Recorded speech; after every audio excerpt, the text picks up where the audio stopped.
हाय दोस्तों, कैसे हैं आप लोग। हम उम्मीद करते हैं मस्त होंगे और पढ़ रहे होंगे। आज हम लोग इस वीडियो में समानुपात पढ़ेंगे। अनुपात से जितने रिलेटेड थे वो सारे के सारे सवाल देख लिएगा, वो सारे टॉपिक पढ़ लिएगा। आज हम लोग इस वीडियो में समानुपात पढ़ेंगे और आने वाले वीडियो में इन दोनों के जो संबंध से जो क्वेश्चन बनते हैं उनको देखा जाएगा, यानी अनुपात और समानुपात को मिला के देखा जाएगा। ठीक है। पिछली वीडियो में हम लोग जोड़ और घटाव पे पढ़े हैं, चर्चा की है। उसमें जितने सवाल हो सकते थे सारे सवाल देखे गए हैं। आज इस वीडियो में समानुपात के कंसेप्ट को समझते हुए आगे क्वेश्चन की तरफ हम लोग बढ़ा जाएगा। ठीक है। तो चलिए, जय हिंद दोस्तों। मैं प्रदीप कुमार बिना टाइम गंवाए शुरू करता हूं। ठीक है। देखिए, समानुपात होता क्या है, आप नाम से ही जान गए होंगे। समा प्लस अनुपात, यानी जिनके अनुपात समान हो, यानी दो अनुपातों को जो मिलाकर बनता है उसी को समानुपात कहते हैं। इसका सिंबल क्या होता है, यानी ऐसे दो अनुपात मिला दिए जाते हैं तो ये समानुपात हो जाता है। अब समानुपात की एक खासियत है। मान लीजिए आप बाजार गए हो, थोड़ा सा समझने की कोशिश करिएगा, मैं आपको समझाना जो चाह रहा हूँ। हमने कहा कि मान लीजिए आप बाजार गए। जब आप बाजार गए हैं तो वहाँ प्याज का आप भाव देखें, चाहे आलू का भाव ले लीजिए, जिसकी भी मन करे आप ले लीजिए। एक जगह लिखा था कि 5 किलो 50 रुपए में, एक जगह लिखा था 40 किलो 400 रुपए में। बात समझ में आई। एक जगह आपने लिखा हुआ देखा कि 5 किलो 50 रुपए में, एक जगह लिखा हुआ आपने देखा कि 40 किलो 400 रुपये में। अब आपके मन में आया ऐसा क्या भाई, आप मैक्सिमम लोग क्या देखते हैं, क्वांटिटी पे ध्यान देते नहीं हैं, ज़्यादातर रुपए पे ध्यान दिया जाता है। तो ये नज़र आया भाई, ये तो मन में आने लगा कि भाई हम क्या कहाँ से खरीदें कि चीज़ें हमें सस्ती पड़े और हमें फ़ायदा भी हो, यानी लाभ भी हो। अब ये मन में आने लगा, आप मन ही मन चिंता करने लगे।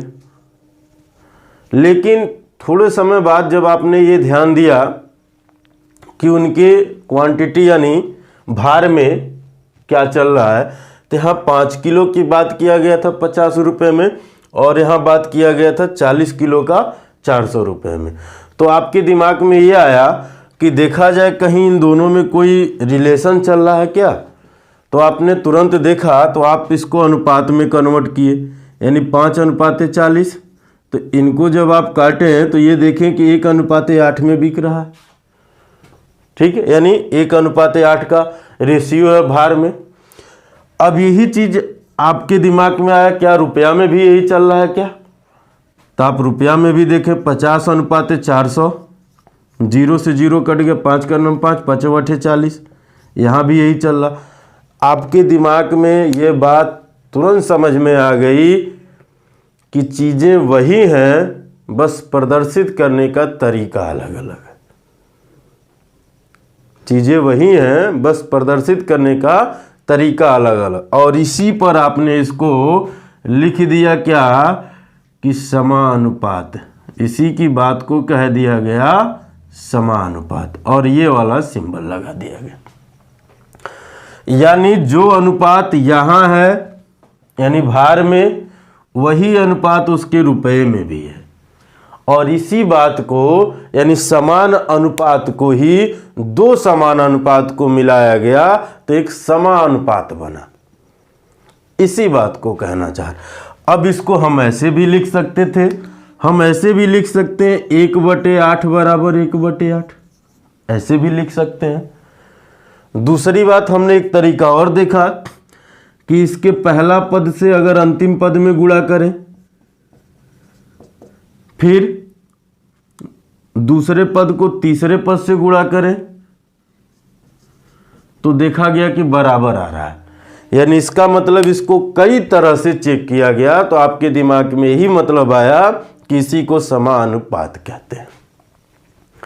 बात आ गई समझ में। यानी हमारे कहने का मतलब यह है कि अगर ऐसे कहीं लिखा हुआ है समानुपात का मतलब यह हुआ कि दो समान अनुपातों से मिलकर बनता है जो, उसी को समानुपात कहते हैं। अब जैसे मिटा दे इसको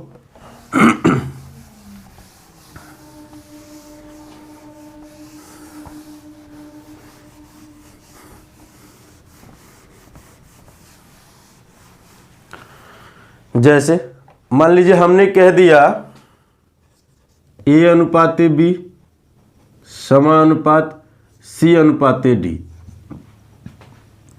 ये बात कही गई। हम क्या इसको ऐसे भी तो लिख सकते हैं कि A बटे B बराबर, ये जो समानुपात है उसको बराबर में कन्वर्ट कर दिए C बटे B D, ठीक है। A बटे B बराबर C बटे D। इसका मतलब क्या हुआ भाई? इसका मतलब ये हुआ कि इन दोनों के बीच जो अनुपात होगा वही इन दोनों के बीच भी होगा। बात आई समझ में? यानी तभी ये बराबर कहलाएंगे। तो हमने फिर थोड़ा सा और आगे बढ़े तो हम कह देखें कि पहले का गुणा चौथे से करते हैं, यानी तिर्यक गुणा। तो हम कह दिए A इंटू डी बराबर B इंटू सी। तो अब यहाँ पर हमने क्या कह दिया कि बाह्य पदों का गुणनफल बराबर मध्य पदों का गुणनफल। हमने यहाँ देखा तो हमने क्या कह दिया, बाह्य पदों का गुणनफल बराबर मध्य पदों का गुणनफल। और जब ये बात आने लगी दिमाग में, जैसे अब बात समझिएगा, मान लीजिए हम कोई रेशियो ले लेते हैं। जैसे हमने रेशियो लिया 3:6 समानुपात 4:8, हमने ये अनुपात लिया। अब बात को समझिएगा, यहाँ अगर आप इनको देखें तो काटेंगे 3 का नम 3 और 3 दूना 6, 1 और 2 का अनुपात है ना, तो क्या यहाँ भी है? तो आप कहेंगे 4 का नम 4 और 4 दूना 8 है, यानी ये क्या है? समानुपात है। दूसरा चेक करने का तरीका, इनको इसमें गुणा करें भाई। हमने गुणा किया 8 3 के 24, फिर इनका यहाँ गुणा किए 6 4 के 24, बराबर आ रहे हैं, यानी समानुपात है। ऐसे नहीं लिखते तो इसको हम ऐसे लिखते कि 3/6 बराबर 4/8। ये बराबर होंगे तभी समानुपात कहलाएंगे। इनसे इनको काट दिए, इनसे इनको काट दिए, तो 1/2 बराबर 1/2, यानी दोनों बराबर चल रहे हैं। इसका मतलब क्या हुआ कि ये समानुपात के रूल को लागू कर रहा है। इसी क्रम में जब हम लोग आगे बढ़ा गया, इसी क्रम में हम लोग जब आगे बढ़ा गया, मिटा दें इसको, तब इसी बीच में बात आ गई मध्यानुपाती की। किसका? मध्यानुपात या मध्य समानुपात। ये सारी बातें छिड़ने लगी कि भाई ये क्या होते हैं। तो आइए समझते हैं क्या होते हैं, थोड़ा सा जान लिया जाए, ठीक है। हमारी बात समझ में आई? यहां तक आई है तो आगे बढ़ते हैं, ठीक है। मान लीजिए हमने कह दिया A और B, A और B का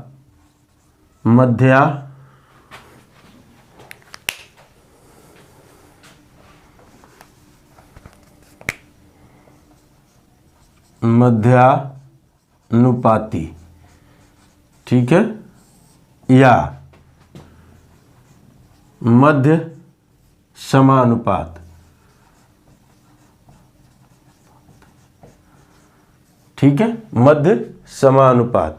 इंग्लिश में मीन प्रोपोर्शनल बोलते हैं, मीन प्रोपोर्शन, ठीक है, मीन प्रोपोर्शन इसको इंग्लिश में कहा जाता है। अब बात में आई कि भाई हमको समानुपात के लिए 4 चीजें चाहिए, लेकिन यहां तो 2 ही चीजें दिया है। अब क्या किया जाए भाई? हमको 4 चीज़ें चाहिए और यहाँ हमको दिया है 2 चीज़ें। तो इस बात पे थोड़ा सा गौर करिएगा, हमसे मध्य अनुपात पूछा है, यानी इसका मतलब पहला और चौथा दिया हुआ है।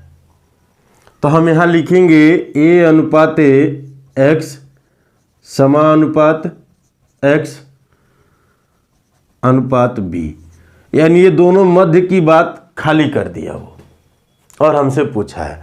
तो आप जान रहे हैं क्या भाई, बाह्य पदों का गुणनफल बराबर मध्य पदों का गुणनफल, यानी इसका इसमें गुणा करेंगे, x गुणे x बराबर a गुणे b, इनका गुणा होता तो ये आएगा एक्स स्क्वायर और ये आएंगे ए बी।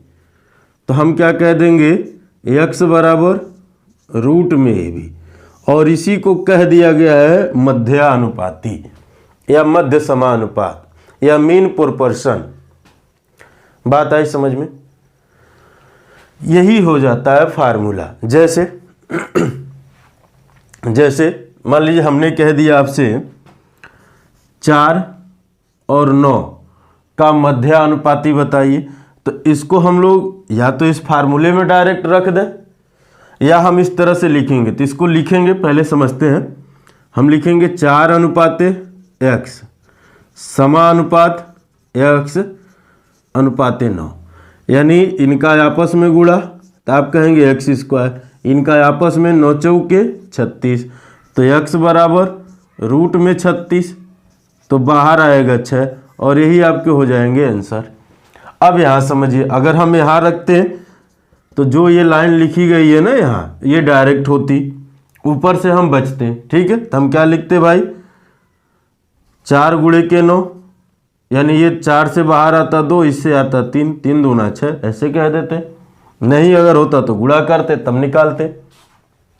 यहाँ तक बात समझ में आ रही है? यानी ऐसे समझिए, आपसे मध्यानुपाती कहेगा तो डायरेक्ट इन दोनों का गुणा करिए और स्क्वायर रूट निकाल लीजिए और वो आपका आंसर हो जाएगा। ठीक है, मिटा दें इसको। चलिए आगे बढ़ा जाए थोड़ा सा। इसी बीच में बात आती है, हम मध्यानुपाती जान लिए तो बात अब मन में भी आती है कि तृतीय अनुपाती क्या होता है, यानी तृतीय समानुपात क्या होता है। तो हम कहेंगे तृतीय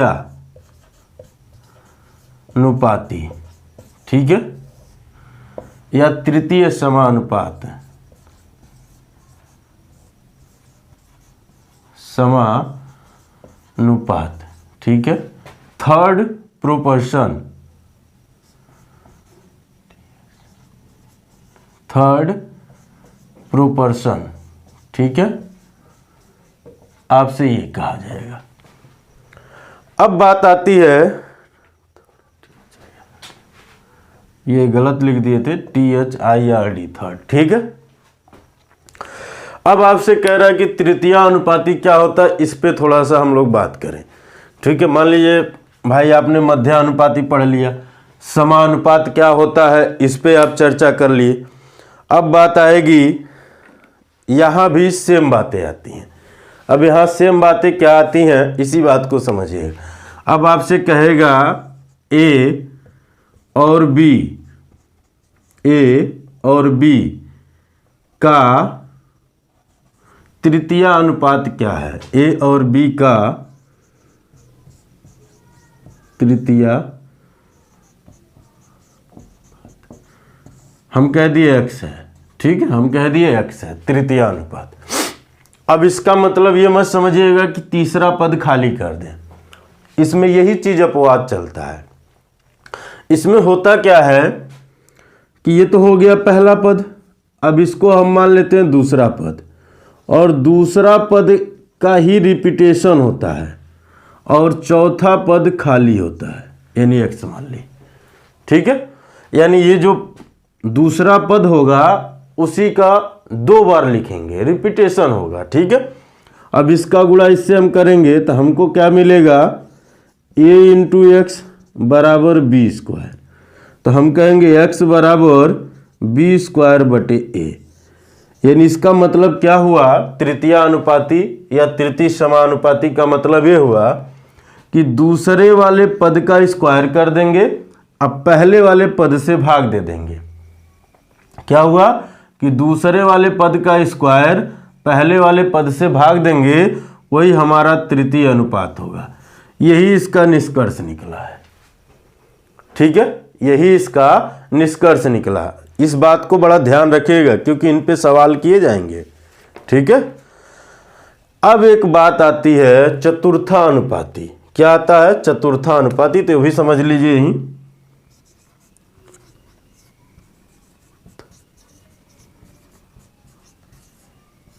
ठीक है, अब ये क्या होता है, अभी मध्या और तृतीया में 2 पद दे रहे थे, इसमें 3 पद देगा। कहेगा ए, बी और सी का चतुर्थानुपाती। चतुर्थानुपाती आपसे कहेगा तो आप इसको ऐसे लिखेंगे, ए अनुपाते बी समानुपाते सी अनुपाते एक्स। अब देखिएगा तृतीया में भी चौथा पद खाली किए और चौथा में भी चौथा पद खाली किए। तो चौथा में तो चौथा पद खाली होगा ही होगा, लेकिन तृतीया में भी होगा। इन दोनों में फर्क क्या है कि यहाँ 2 ही पद दिए हुए हैं और यहाँ 3 पद दिए हैं। दूसरे पद का रिपीटेशन हो रहा है, इसमें किसी भी पद का रिपीटेशन नहीं हो रहा। यही दोनों में फर्क है। यानी यहाँ आप कहेंगे ए इंटू एक्स बराबर बी इंटू सी, तो आप कहेंगे एक्स बराबर बी इंटू सी बटे ए। ये हो जाएगा आपका चतुर्थानुपाती। क्या हो गया भाई चतुर्थानुपाती? चतुर्थानुपाती ये हुआ कि अंतिम दोनों पदों का गुणनफल यानी b इंटू सी अब बटे पहला पद, यही हो गया चतुर्थानुपाती। क्या हो गया? अंतिम दोनों पदों का गुणनफल बटे पहला पद। यहां तक बात क्लियर है? कोई दिक्कत है यहां तक? हम उम्मीद करते हैं आपको कोई दिक्कत नहीं होगी। अब आते हैं हम लोग सवाल पे। ठीक है, सवाल इस पे किए जाएंगे ताकि जो मन में डाउट हो वो चीजें एकदम क्लियर हो जाए, मिटा दिया जाए। अब पहला सवाल है 4 और 64 का अनुपातिक औसत कितना है? मध्यानुपाती को अनुपातिक औसत भी कहते हैं। क्वेश्चन नंबर 1 है 4 और 64 का अनुपातिक औसत कितना है? कितना है, ये आपसे सवाल किया गया है। देखिए, अनुपातिक औसत को मध्यानुपाती भी कहते हैं। यानी 4 और 64 का हम मध्यानुपाती या अनुपातिक औसत निकालें तो हम कहेंगे अनुपातिक औसत या मध्यानुपाती, मध्यानुपाती। ठीक है, इसका मतलब ये हुआ, अब ये शब्द देख के आप घबरा न जाए, इसीलिए ये शब्द ले लिए। ठीक है, ताकि आपके लिए परेशानी ना बढ़े। जहां अनुपातिक औसत दे दिया उसका मतलब क्या हो गया? मध्य समानुपात या मध्यानुपाती। इसका मतलब क्या हुआ कि 4 और 64 का आप गुणा करेंगे और इनको रूट में डाल। 4 से बाहर आएगा 2 और 64 से बाहर आएगा 8। अब गुणा मत करने लगिएगा, गुणा करेंगे टाइम बर्बाद होगा। इन दोनों का गुणा करेंगे तो 16, ये आपके आंसर आ जाएंगे। यहाँ गुणा करेंगे तो टाइम की बर्बादी। यहाँ जब बाहर निकलने लायक है तो निकाल दीजिए और तुरंत गुणा कर लीजिए। नहीं निकलने लायक तो मजबूरी है गुणा करना। ठीक है, चलिए अगला सवाल कहा है 9 और 25 का मध्यानुपाती। यानी क्वेश्चन नंबर 2, 9 और 25 का मध्यानुपाती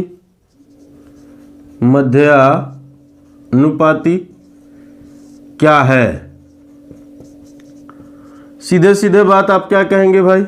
रूट में 9 गुणे 25, बाहर आएंगे 5, यहां से आएगा 3, गुणा कर दिए, आंसर हो गया 15।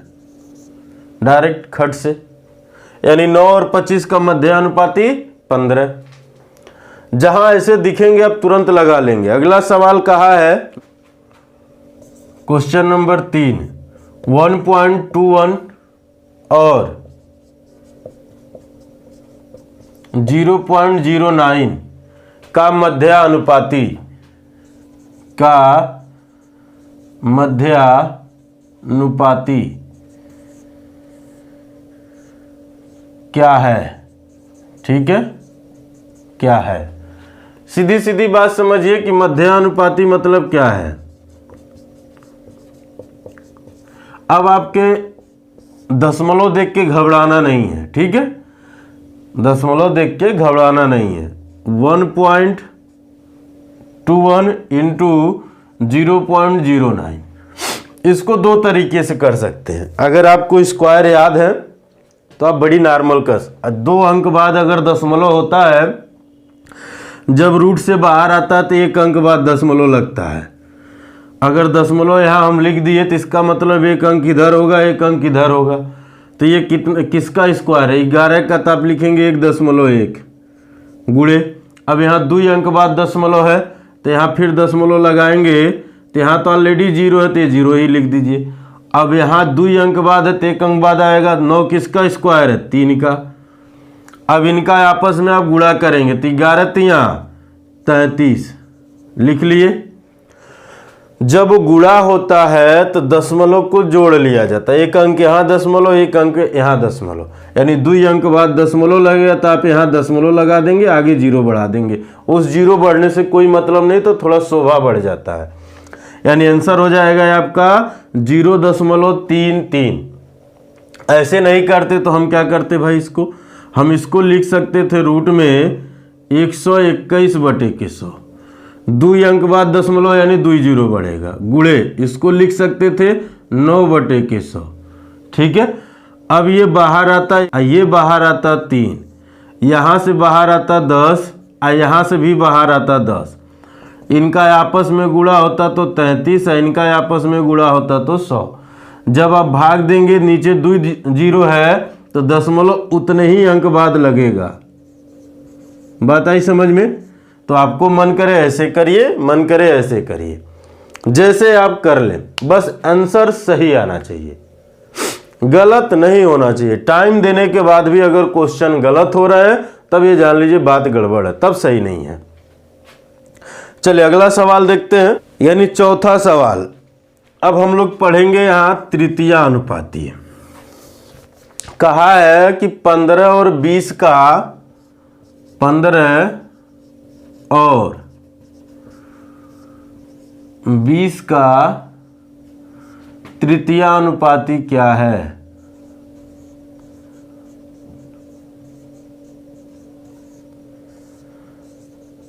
क्या है ये सवाल कहा है। तो हमने आपको बताया क्या भाई, तृतीय अनुपाती में हमने आपको कंसेप्ट भी बताया और डायरेक्ट भी। हमने कहा कि इस संख्या का आप स्क्वायर कर दीजिए, यानी दूसरी वाली संख्या से।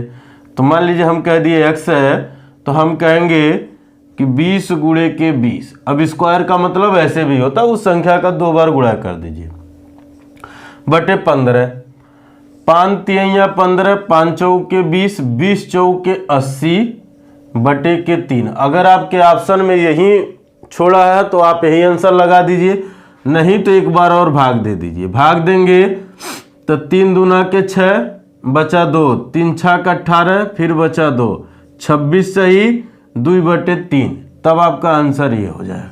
अगर इस रूप में लिखा है तो आप यहाँ छोड़िए, इस रूप में लिखा है तो आप ये ले लीजिए। बात समझ गए? हम उम्मीद करते हैं आप समझ गए। नहीं तो अगर हम कंसेप्ट लगाते तो क्या करते, हम लिखते कि 15/20 समानुपात 20/x। तृतीय अनुपात में भी हम चौथा पद खाली करते हैं और चतुर्था में तो हम चौथा पद खाली करते ही करते हैं। दोनों में फर्क क्या है कि इसमें 2 मान दिए होते, उसमें 3 मान दिया होता है। इसका गुणा इससे करते यानी 15 गुणे के x, इसको लिखते 20 गुणे के 20।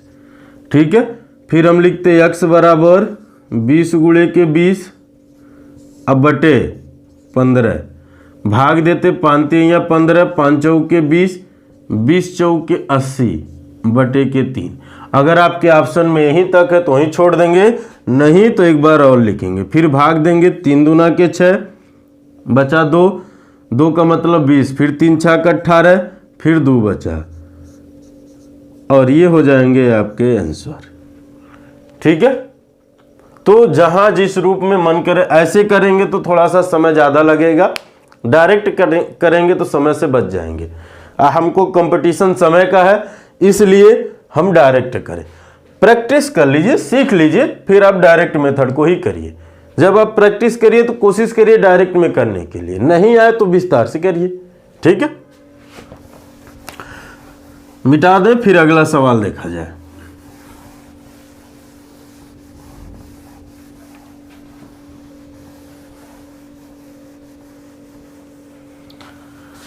चलिए 5वां नंबर सवाल है।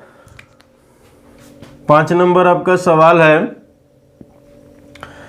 X square minus y square,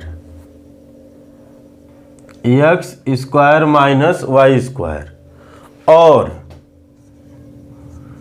x minus y का तृतीय अनुपात क्या है। अब एक्स वाई देखे नहीं कि हाथ पांव फूलना चालू।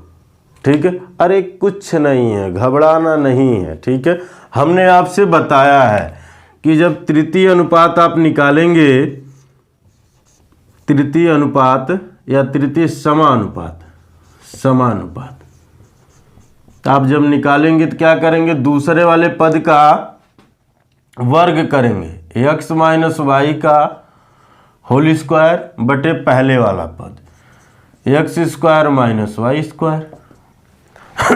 ठीक है, इसका मतलब ये हुआ कि इसको 2 बार लिखा जा सकता है, एक्स माइनस वाई फिर एक्स माइनस वाई। इसको क्या लिखा जा सकता है, एक बार एक्स प्लस वाई और एक बार एक्स माइनस वाई। क्यों? क्योंकि होता है एक रूल, ए स्क्वायर माइनस बी स्क्वायर बराबर ए प्लस बी फिर ए माइनस बी। अब ये क्यों होता है, जब हम आपको अलजेब्रा पढ़ाएंगे यानी बीजगणित, तब वहाँ हमें बताएंगे उसकी सर्वसमीका में कि ये क्यों होता है। ठीक है, अब देखिए ये इनसे कट जाएंगे, चाहे इसी को काट दीजिए, जो मन करे काट दीजिए। हमारे पास बचा यहाँ एक्स माइनस वाई और यहाँ बचा एक्स प्लस वाई, और यही आपके आंसर हो जाएगा। अब एक्स से एक्स और वाई से वाई मत काट दीजिएगा। अब ये इसलिए कटे हैं कि यहाँ इनके बीच गुणा है, यहाँ भी गुणा है, तो ये कट गए हैं। अगर गुणा नहीं होता, ऐसे होते तो कभी नहीं कटते। काट हम कब सकते हैं, जब गुणा हो। प्लस और माइनस होता तो हम काटते नहीं हैं। नहीं तो कुछ महान लोग क्या करेंगे, एक्स से एक्स काट दें, वाई से वाई काट दें, तो क्या बचेगा, ऊपरा प्लस निचवा, ऊपरा माइनस निचवा प्लस। नहीं, ऐसा नहीं होता। गुणा होता है यानी एक्स गुणे वाई होता, नीचे भी एक्स गुणे वाई होता, तो हम पूरे को काट के 1 लिख देते हैं, लेकिन ऐसा नहीं है वो। ठीक है, चलिए मिटा दिया जाए, अगले सवाल पे चला जाए।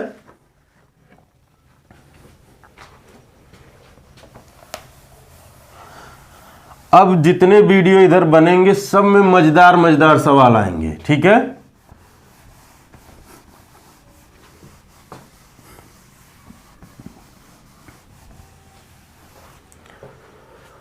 अभी तक भी मजेदार ही मजेदार थे, ऐसा नहीं था बिना मजेदार वाले थे, ये भी मजेदार था। अगला क्वेश्चन है यानी 6 नंबर,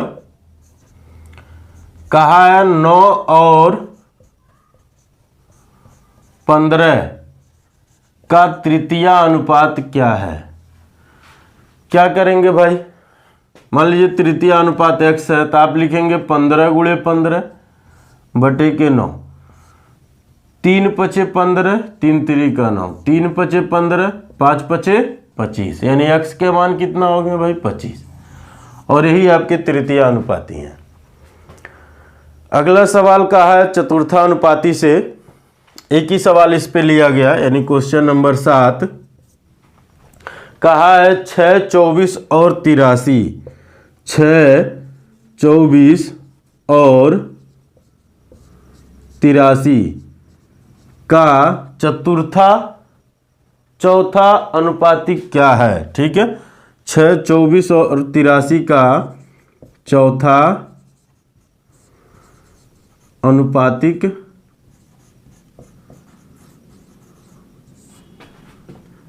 क्या है, ये बात कहा गया है। हमने आपसे क्या बताया भाई कि चौथा अनुपात मतलब इन दोनों का गुणा करिए, इससे भाग देंगे, यानी बी और सी का गुणा करेंगे, ए से भाग देंगे। ए यानी पहला ए हो गया, दूसरा बी हो गया, तीसरा सी हो गया। तो हम लिखेंगे यहाँ चौथा अनुपातिक बराबर क्या था, x बराबर बी इंटू सी बटे, यही था ना, यही तो था। तो आप भी करिए, 24 गुणे के 83 बटे के 6, ये इनसे कटेंगे, 6 चौके 24, 4 तेया 12, 8 चौके 32, 1 33 हो जाएंगे, और यही आपके आंसर हो जाएंगे। जब आपके प्रैक्टिस हो जाएंगे तो ये सब लिखे थोड़ी ना जाएंगे, हम डायरेक्ट यहीं से इनको काट देंगे, 6 चौके 24, इनका इससे गुणा कर देंगे। यही तो हो रहा है, और क्या हो रहा है।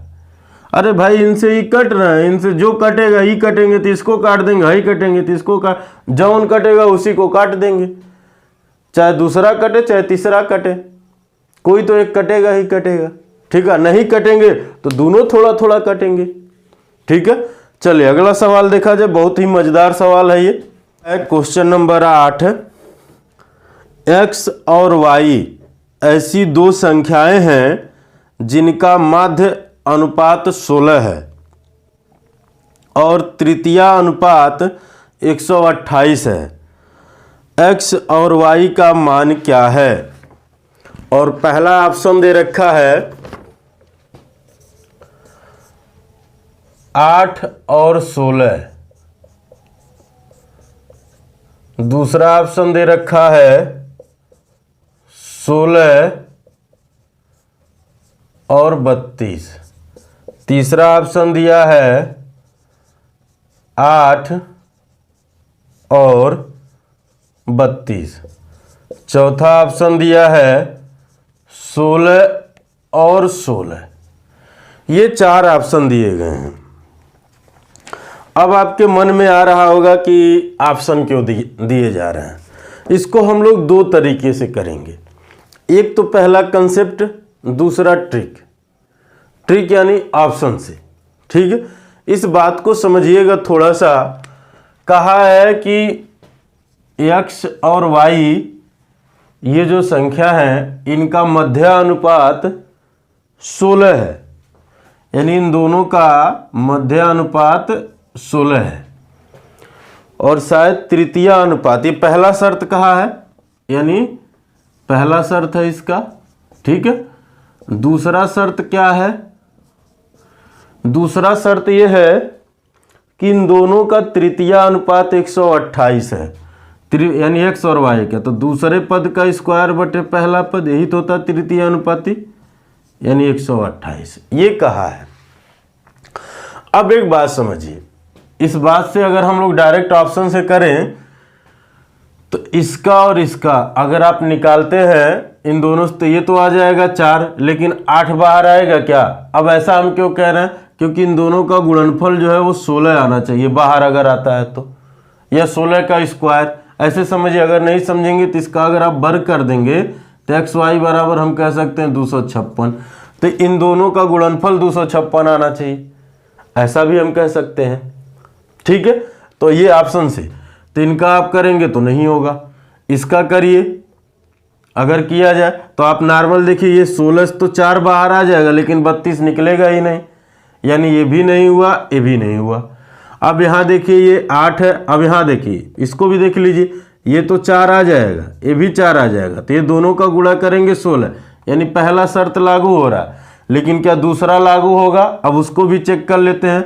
तो 16 गुणे 16 अब बटे के 16, 16 से 16 कट जाएगा तो खाली 16 है, हमको लाना कितना है 128, यानी ये भी नहीं होगा, तो आपके आंसर हो जाएंगे ये। अब कैसे, आइए समझते हैं, अभी विस्तार भी समझा जाएगा। मान लीजिए आप लिखते हैं रूट में 8 गुणे 32 लिखते हैं ना, तो इसको क्या लिखा जा सकता था? इसको लिखा जा सकता था 16 गुणे 16, क्योंकि इसमें 2 देगा तो 16 दूना 32 होता, तो 8 दूना 16 और इस 16, तो ये बाहर आएगा तो एक 16 हो गया। ये पहला शर्त लागू हुआ। दूसरा चेक करिए, 32 गुणे 32 बटे 8, 8 चौके 32, 4 दूना के 8 है, 4 तिहाइयाँ 12, 128 आ रहा, यानी दोनों शर्त लागू कर रहा, तो इसका मतलब ये आंसर सही है। बात क्लियर है? इसको हम जब ऑप्शन से करेंगे तो ये तुरंत हो जाएगा। अब कंसेप्ट समझिए। कंसेप्ट में ये तो रहेंगे ही रहेंगे, ये जो आपके लिखे गए ये ऐसे रहेंगे, इनको हटा दीजिए। अच्छा चलिए रहने दीजिए। अगर हम यहाँ समझें तो यहाँ से अगर हम x का मान निकालें तो आप कहेंगे 256 बटे के y, कहेंगे ना। यही वैल्यू यहाँ पुटअप करिए। जब आप पुटअप करेंगे तो लिखेंगे वाई स्क्वायर बटे 256 बटे y, x की जगह पे बराबर 128 कह सकते हैं। अब ये जाएगा ऊपर, तो आप कहेंगे वाई क्यूब बराबर 128 गुणे 256 कहा जा सकता है कि नहीं कहा जा सकता है? तो आप कह सकते हैं कि एकदम कहा जा सकता है। ठीक है, क्लियर है यहाँ तक? आगे समझिए। अगर आगे हम कहें तो अब इनका क्यूब निकालना, यानी गुणा करके क्यूब निकालना तो बहुत भारी हो जाएगा ना। तो इसका मतलब आप कहेंगे अगर वाई क्यूब बराबर इनको तोड़ा जाए क्यूब के रूप में, तो इसको हम लिख सकते हैं कि 64 गुणे 2, तो ये 4 का क्यूब हो जाएगा ना, 4 का क्यूब। इसको लिख सकते हैं कि हम 4 गुणे 64, क्या लिख सकते हैं? देखिए 4 चौके 16 को 6 हासिल, 1 6 चौके 24, 1 25, तो तोड़ना आसान है। अब ये हो जाएगा y बराबर, यहाँ पर पावर होगा 3, क्योंकि अगर लिखे नहीं जाएंगे वहाँ तो इसका अगर खाली करणी ऐसे लगती है तो इसका मतलब होता है कि 2 घात है, लेकिन जब भी 2 से ज़्यादा रहता है तो यहाँ लिखा जाता है, यानी 3 होगा तब भी लिखे जाएंगे, 4 होंगे तब भी लिखे जाएंगे। तो यहाँ हम लिख दिए 3, ये हो जाएगा 64, इन दोनों का गुणा कर देंगे, ये हो जाएगा 8, ये हो जाएगा 64। तो यहाँ से बाहर आएंगे 4, यहाँ से बाहर आएगा 2 और यहाँ से बाहर आएगा 4। यहाँ तक कोई दिक्कत? हम उम्मीद करते हैं कोई दिक्कत नहीं। इनका गुणा करेंगे 4 चौके 16 और 16 दूना 32, तो आप कह देंगे y बराबर 32। अगर y बराबर 32 हो गया तो हम x का मान ज्ञात कर ले, x का मान ज्ञात कर ले। तो यहाँ भाग दे दीजिए भाई, x बराबर 256 बटे के 32, 8 बार में कट जाएंगे।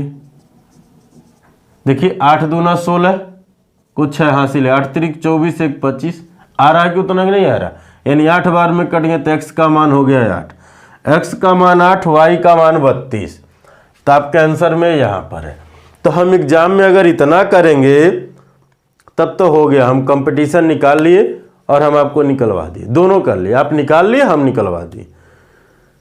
एग्जाम में ऐसे नहीं करेंगे, ये हम आपको कंसेप्ट समझाएं। एग्जाम में आप क्या करेंगे, आप ऑप्शन, इसीलिए हमने आपको मध्यानुपाती और तृतीय अनुपाती आपको समझाया कि होते क्या हैं। ठीक है, तुरंत आप ऑप्शन से देखिए, ये दोनों निकल रहे थे तो ये तो मध्यानुपाती मिल रहा था, लेकिन तृतीय को लागू नहीं कर रहा था, ये हट गए। यहाँ एक निकल रहा है, एक नहीं निकल रहा है, यहाँ भी एक निकल रहा है, एक नहीं निकल रहा है, यानी तो तुरंत हट गए। क्लियर है?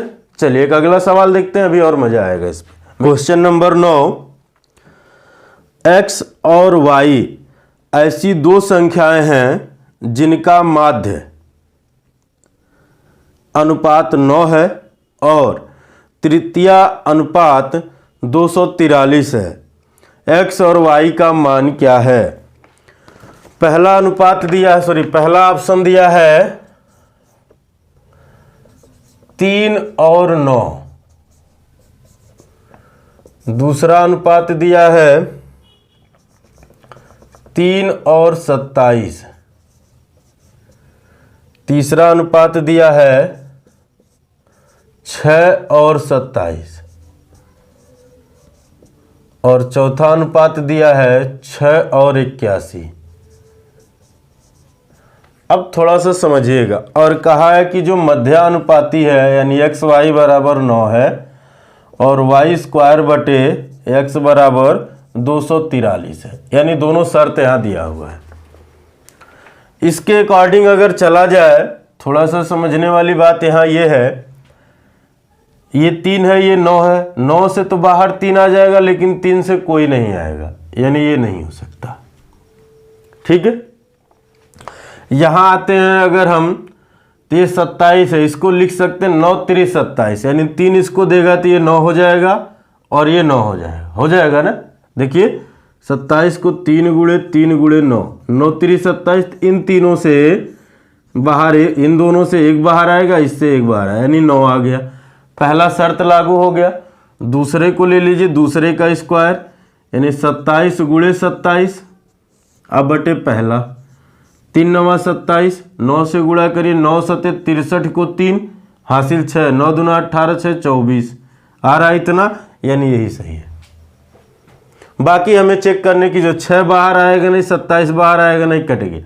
ये तो 9 आएगा लेकिन ये नहीं आएगा, और इसको ये दे भी नहीं सकता है। अगर ये इसको दे भी देगा तो 36 18 होंगे, तब भी नहीं आएंगे, यानी ये नहीं हो सकते, नहीं, यानी यही हो सकता है। ठीक है, ये ऑप्शन से हम खट से कर लेंगे, लेकिन अगर पूरे प्रोसेस से लगाएंगे तो बहुत लंबा जाएगा। बात क्लियर है? जब भी आपके एग्जाम में ऐसे सवाल अगर आते हैं तो आप तुरंत ऑप्शन ढूंढिए, और कितना तेज कैलकुलेशन आप करते हैं ये आपके ऊपर है। और कैलकुलेशन तेज होने के लिए आपको टेबल 20 तक याद होने चाहिए, स्क्वायर याद हो, क्यूब याद हो, याद होने के साथ साथ काटने का तरीका भी पता हो, उनका गुणा कैसे करते हैं, क्या है, गुणा करें कि ना करें। तो ये सब कब आता है? जब आप प्रैक्टिस करते हैं, यानी जब आप सवाल लगाते हैं। और प्रैक्टिस 1-2 दिन में नहीं होती है, वो महीनों और सालों की मेहनत होती है। ठीक है, यानी वो धीरे धीरे जब आप लर्निंग पॉइंट शुरू करते तभी से, मान लीजिए हमको किसी को अगर भाग देना है किसी में, तो मान लीजिए वो 2 से भी कट रहा है, 3 से भी कट रहा है और 6 से भी कट रहा है, तब 2 और 3 से दोनों से न काटिए, यानी डायरेक्ट 6 से काटिए। उसी तरह से मान लीजिए 19 से काटना है, 38 है, तो आप 2 से काटें फिर 19 आएगा, तो डायरेक्ट आप 38 से दीजिए। ये प्रयास करिए, धीरे धीरे सीखेंगे, कुछ नहीं होगा तो 38 करना, 38 सीखे तो 38 दूना भी तो सीखेंगे धीरे धीरे, यही चीज़ होती है सीखना। तो आज की वीडियो हम लोग यहीं समाप्त करते हैं। ये कंसेप्ट बेस सवाल पर आधारित वीडियो था, यानी इस चैप्टर की जब शुरुआत किया गया तो इससे जो भी कंसेप्ट बन सकते थे उस कंसेप्ट पे आधारित सवाल था। जो ट्रिक बन सकते थे उसको भी आपको बताया गया, कंसेप्ट भी बताया गया है। ठीक है, अगली वीडियो में सवाल टू सवाल चलेंगे, ज़्यादा से ज़्यादा सवाल चलेंगे, क्योंकि उसमें कोई कंसेप्ट बचा नहीं है आपको समझाने लायक। कोई ऐसा क्वेश्चन आता है जहां ज़रूरत पड़ती है आपको कंसेप्ट समझाने की, तो वहाँ समझाया भी जाएगा। ठीक है, तो चलिए मिलते हैं अगली वीडियो में हम लोग एक नए जोश, एक नए उमंग के साथ और एक नए टॉपिक के साथ। ठीक है, जय हिंद दोस्तों। वीडियो देखने के लिए आपको बहुत बहुत धन्यवाद।